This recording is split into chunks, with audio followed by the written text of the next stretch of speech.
Welcome to my channel. Try to hear the latest story. During my birthday party, a stranger suddenly showed up. My girlfriend ignored me and started dancing with him. And that was the moment my heart truly broke.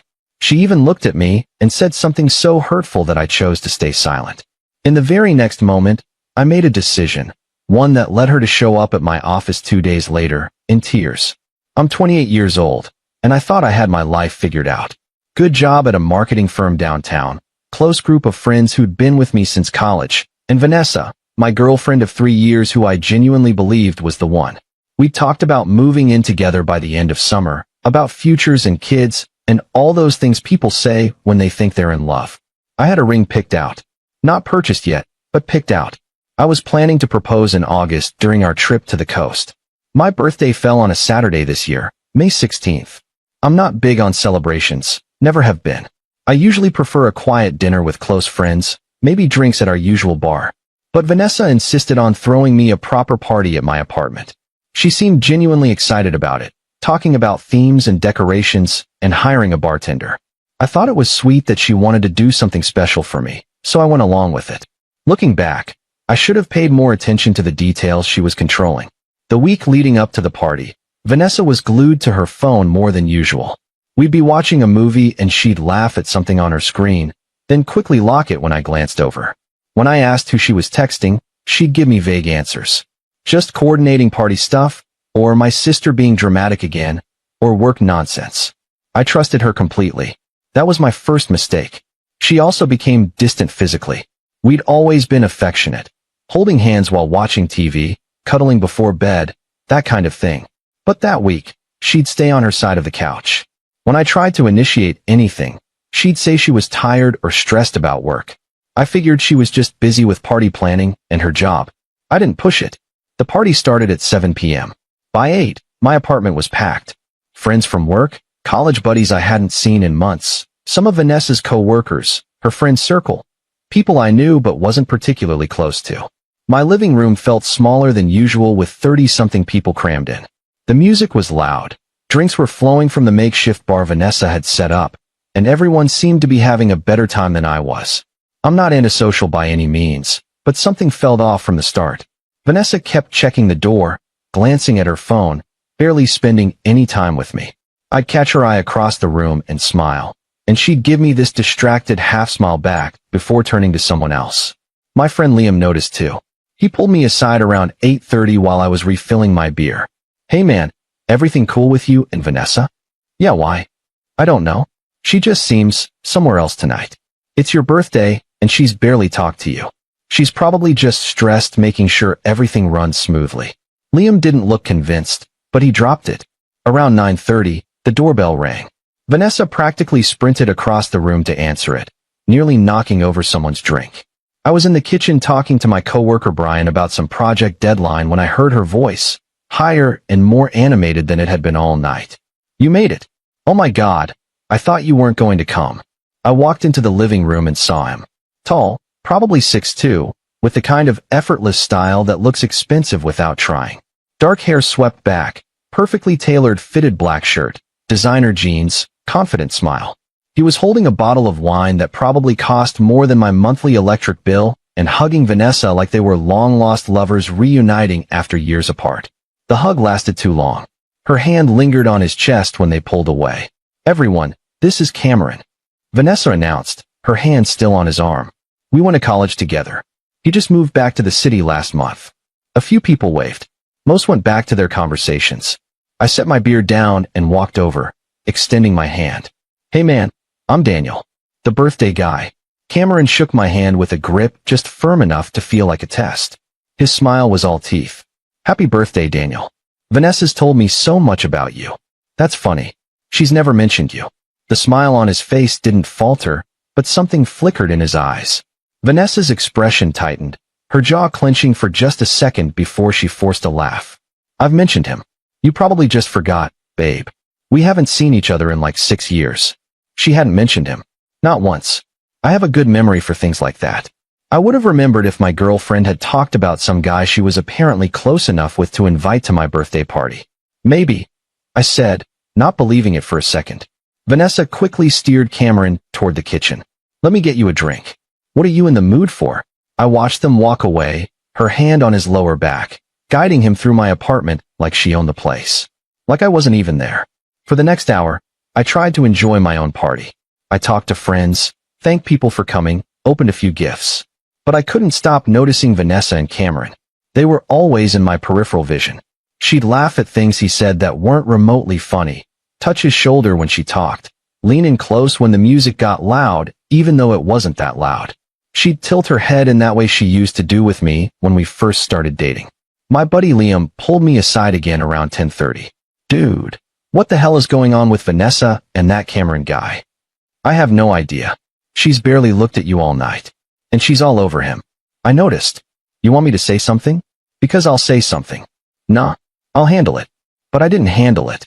I just stood there, drinking beer after beer, watching my girlfriend flirt with a stranger at my own birthday party. Other people noticed too. My coworker Sarah gave me a sympathetic look. Brian asked if I wanted to step outside for some air. I said I was fine. I wasn't fine. I felt like I was watching my relationship disintegrate in real time, and there was nothing I could do about it. Then the music shifted. Some remix of an old hip-hop song with a heavy beat. Vanessa grabbed Cameron's hand and pulled him toward the center of the living room where a few people had started dancing. I watched her move with him, hips swaying, hands in the air, her body closer to his than it had any right to be. She looked happy. Genuinely, radiantly happy. Happier than I'd seen her in months. Maybe happier than she'd ever looked with me. Something in me snapped. I set my beer down and walked over. Hey, can I talk to you for a second? Vanessa glanced at me, and the happiness drained from her face, replaced by annoyance. Daniel, I'm dancing. Can it wait? It's my birthday. I just want to spend some time with you. Cameron stopped moving and stepped back, holding his hands up in a placating gesture. Hey man, I don't want to cause any problems here. You're not causing anything. Vanessa interrupted sharply, her eyes still on me. Daniel's just being dramatic. The music didn't stop, but the people around us got quiet. Enough people nearby heard it that I felt their attention shift to us. My face went hot. My chest tightened. Dramatic? I just asked to talk to my girlfriend. And I said I'm busy. God, you're so clingy sometimes. Can you just let me have fun for once? That word. Clingy. She said it loud enough for Cameron to hear, for our friends to hear, for half the party to hear. She said it with a look on her face like I was embarrassing her, like I was the problem, like I was ruining her good time by existing. I felt something crack inside my chest, something that had been holding together for longer than I realized. I didn't argue. I didn't yell. I didn't make a scene. I just looked at her for a long moment, memorizing her face, then turned around and walked straight to my bedroom. I heard someone call my name. Might have been Liam, but I didn't stop. I went into my room, locked the door, and sat on the edge of my bed. I sat there in the dark, staring at the floor, listening to the muffled music and laughter through the walls. My phone buzzed. Text from Liam. You good, bro? I didn't respond. Another buzz. Sarah, want me to get rid of people? I turned my phone face down on the nightstand. I stayed in that room for 30 minutes, maybe longer, just thinking. Thinking about every time Vanessa had dismissed me lately, every time she'd prioritized something or someone else, every small moment I'd ignored because I didn't want to be the clingy boyfriend. The time she'd canceled our plans last minute for work drinks. The time she'd spent entire evenings on her phone. The time she'd pulled away when I tried to be affectionate. I'd made excuses for all of it. Told myself she was stressed, that relationships go through phases, that this was normal. But this wasn't normal. Normal girlfriends don't invite random guys to their boyfriend's birthday party and ignore the boyfriend all night. Normal girlfriends don't humiliate their partners in front of their friends. I made a decision right there on that bed. A calm, clear decision that felt like the first honest thing I'd done in months. When I finally came out, the party was still going strong. Vanessa was back on the couch, sitting way too close to Cameron, showing him something on her phone. They were laughing. She didn't notice me. Nobody did at first. I walked past them, grabbed my jacket from the hook by the door, and left my own apartment. I heard someone shout, Daniel, wait, but I was already in the hallway, heading for the stairs. I ended up at a 24-hour diner called Rosie's on the edge of town, a place I used to go to during college when I needed to think. ordered coffee, and sat in a booth by the window, watching cars pass by on the street. The waitress, older woman, kind eyes, asked if I wanted anything to eat. I said just coffee. She brought me a slice of pie anyway, on the house. Said I looked like I needed it. Around midnight, my phone started blowing up. Text from Vanessa. Where did you go? Daniel, people are asking about you. This is so embarrassing. Can you just come back and act normal? You're ruining your own party. I can't believe you're doing this. Not one apology. Not one acknowledgement that maybe, just maybe, she'd done something wrong.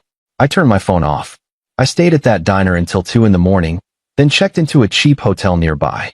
One of those extended stay places with thin walls and a vending machine in the lobby. I didn't want to go back to my apartment while she was still there. I didn't trust what I might say. I needed time to process everything without her trying to gaslight me or manipulate the situation. The next morning, I woke up to 37 missed calls and 63 texts. Most from Vanessa, a few from friends asking if I was okay. I texted Liam, I'm fine. Staying somewhere else tonight. Can you check if everyone left my place? He responded within minutes. Yeah man, cleared out around 1 a.m. Vanessa was pissed you bailed. She left around 1:30. Want me to grab your spare key and check on things? Thanks. I'll come by this afternoon. You okay? That was rough. I will be. I didn't go back until 3 p.m. Sunday. I needed the time. Vanessa was gone, but she'd left the apartment a complete disaster. Empty bottles everywhere, food on the counter, decorations half taken down, someone's jacket on my chair. She hadn't cleaned up a single thing. There was a note on the kitchen table in her handwriting. Really mature, Daniel. We need to talk. Call me. I crumpled it up and threw it away. I spent the rest of Sunday cleaning, taking my time, thinking about everything. The apartment felt different now, like I was seeing it clearly for the first time. All of Vanessa's things scattered around. Her makeup bag on the bathroom counter, her shoes by the door, her clothes in my closet. They felt invasive now, like they didn't belong. Monday morning came faster than I wanted. I went to work, kept my head down, answered emails, attended meetings. I didn't tell anyone what happened except for my boss, and only because I needed to explain why I looked like hell. He told me to take the afternoon off if I needed. I said I'd rather work. Around 11, my assistant knocked on my office door. There's someone here to see you. She doesn't have an appointment, but she says it's urgent. Who is it? Vanessa. My stomach dropped. Of course she'd show up at my workplace. Tell her I'm in a meeting. I did. She said she'll wait. I closed my laptop and rubbed my face. I didn't want to do this here. Not at work, not in front of colleagues. But I also knew Vanessa well enough to know she wouldn't leave until she got what she wanted. She was stubborn like that. It was one of the things I used to love about her. Fine. Send her in. My assistant hesitated. You sure? I can call security if. It's fine. Thanks. Vanessa walked into my office 30 seconds later, and I barely recognized her. No makeup, hair pulled back in a messy bun, wearing sweatpants and an oversized hoodie. Her eyes were red and swollen like she'd been crying for hours. She closed the door behind her and just stood there, staring at me. You've been ignoring me for 2 days. I've been thinking. Thinking about what? I leaned back in my chair, keeping my voice steady. About the fact that you embarrassed me at my own birthday party. About the fact that you invited some guy I've never heard of and spent the entire night with him instead of me. About the fact that you called me clingy in front of everyone I care about. Cameron's just a friend. I don't care who he is. That's not the point. Then what is the point? The point is that you made me feel like I was the problem for wanting to spend time with my girlfriend on my birthday. You looked at me like I was pathetic for asking for basic respect. Her lip started trembling. I didn't mean it like that. Then how did you mean it? She sat down in the chair across from my desk, tears streaming down her face. I don't know. I was drunk and having fun, and you were just hovering. It felt suffocating. Suffocating. I didn't mean. No, you did mean it. That's the problem, Vanessa. You meant every word. And you only feel bad now because I left. If I'd stayed and pretended everything was fine, you wouldn't have thought twice about it. She broke down completely, sobbing into her hands. Part of me wanted to comfort her. 3 years of history doesn't just disappear. 3 years of memories and inside jokes and shared experiences. But a bigger part of me felt nothing. Just a cold, empty clarity that told me exactly what needed to happen. I think we should break up. Vanessa looked up, mascara streaking down her cheeks. What? I can't do this anymore. I can't be with someone who makes me feel like I'm asking for too much when all I want is basic respect and consideration. Daniel, please. I made a mistake. I'll apologize to everyone. I'll make it right. I'll never see Cameron again. It's not about the apology. It's not even about Cameron. It's about the fact that you didn't see anything wrong with what you did until I left. You were perfectly fine humiliating me as long as you were having a good time. That's not fair, isn't it? Tell me honestly, if I hadn't walked out, would you have apologized on your own? Would you have even realized you hurt me? She opened her mouth, then closed it. She couldn't answer because we both knew the truth. That's what I thought. She stood up, frantic now, grabbing the edge of my desk. So that's it. 3 years and you're just done? You're not even going to fight for us. I shouldn't have to fight for basic decency. That should just exist. I love you. You love the idea of me.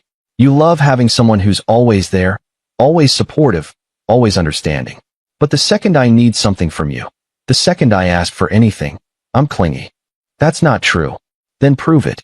Tell me one time in the last 3 months where you've prioritized me over something else. One time where you chose me. She stared at me, tears falling, and said nothing. That's what I thought. I repeated quietly. She grabbed her purse and headed for the door. Before she left, she turned back, her face twisted with anger now instead of sadness. You're going to regret this. You're throwing away 3 years over one stupid night.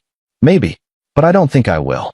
She slammed the door hard enough that my assistant probably heard it down the hall. The rest of that week was brutal. Vanessa texted me every day, oscillating wildly between apologies and anger. 1 minute she'd be begging me to reconsider. The next she'd be telling me I was making the biggest mistake of my life. My friends reached out constantly, asking what happened. I gave them the basics, and most of them sided with me. A couple said I overreacted, that I should have just talked to her instead of leaving. Maybe they were right. But I couldn't shake the image of her looking at me with contempt, with embarrassment, like my presence at my own birthday party was an inconvenience. 2 weeks later, I found out through a mutual friend, Sarah from work, that Vanessa and Cameron had been talking for months before my party. Long phone calls, constant texting, meeting up for coffee. Not physically cheating, apparently, but emotional enough that Sarah said it was basically an affair. Vanessa had been planning to introduce him at my party regardless of how I felt about it. She'd even told Cameron beforehand that she and I were probably going to break up soon anyway. That confirmed everything I needed to know. I hadn't overreacted. I'd reacted exactly right. I blocked her number, unfollowed her on everything, started going to the gym 5 days a week, spending more time with friends, focusing on work. My boss promoted me in July. I took that coast trip in August anyway, but with Liam and Brian instead. It hurt for a while, but it was the kind of hurt that felt necessary. Like pulling out a splinter that had been festering too long. 3 months later, I heard through the grapevine that Vanessa and Cameron were officially dating. I felt nothing. No anger, no jealousy, nothing. Just a distant sense of relief that it wasn't my problem anymore. I didn't get my closure from her. I got it from realizing that walking away from someone who didn't value me was the best decision I'd ever made. My birthday might have been ruined, but at least I didn't waste another year pretending everything was fine. Sometimes the worst nights lead to the best choices. And sometimes the person you thought was the one turns out to be the lesson you needed to learn. I'm doing better now. Actually better, not just saying it. And I haven't heard the word clingy in months. That alone feels like freedom.